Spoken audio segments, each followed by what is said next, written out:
Based on a flash game created for a video game jam, Evoland is an engaging and entertaining romp through the history of action-adventure and role-playing gaming, inspired by many titles that have left their mark on the genres. The game takes you from Game Boy era monochrome to 32-bit era 3D and pre-rendered landscapes, and from hacking and slashing to active time battles to real-time boss fights and beyond, with plenty of nods to old video games, anime, and pop culture. While most games throw you into the game style instantly, this title constantly changes and evolves how you play through the use of unlockable treasure chests, granting you everything from the ability to walk left and right, to being able to break pots and walk into people's houses. These chests even alter the graphical and audio style of the game, and it's a whole lot of fun to see the game constantly evolve through the decades of gaming generations, starting simple and eventually leading to a Final Fantasy VII style look and feel. There's even a character called Kareth, so, well, yeah. Even the large and gorgeous characters that fill the world start off as SNES-era pixels, eventually transforming to a style reminiscent of the Nintendo DS Final Fantasy titles. The summons also look fantastic, and has even included PlayStation 1 style loading screens later on in the game. The whole thing greatly reminded me of the awesome PlayStation 3 nod to old school action-adventure games, 3D Dot Game Heroes.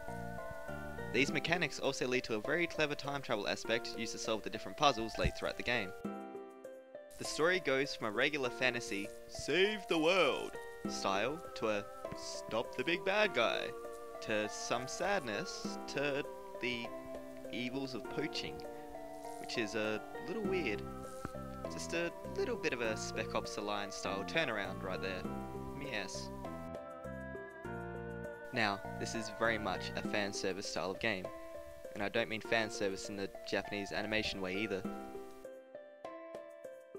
Many of the playstyles and humorous moments in the game lend themselves from titles like The Legend of Zelda, Final Fantasy VII, and Diablo, so if you've never touched any of those titles, some of it may be lost on you. My bet is you'll still have plenty of fun anyway though.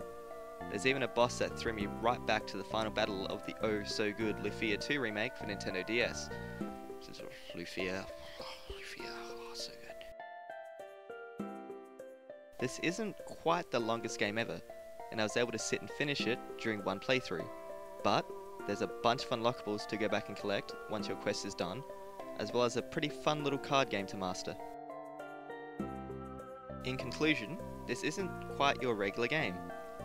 I'm not saying it's one of those oh-so-touted non-games, like To the Moon or, dare I say it, Katawa Shoujo, but a game that brings you back in time and shows you how miraculously awesome sauce gaming is.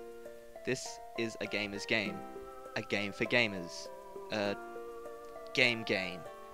And, while I've played a whole lot of indie games due to my love for all that is indie gaming, I have to say that this would have to be the best indie game I have ever played. It was even able to pull me away from another Bioshock Infinite playthrough, and believe me, that is saying something.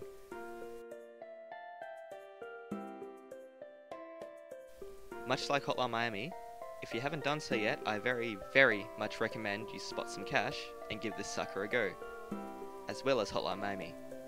Both titles are available on Steam and GOG.com, so hey, that makes things super easy.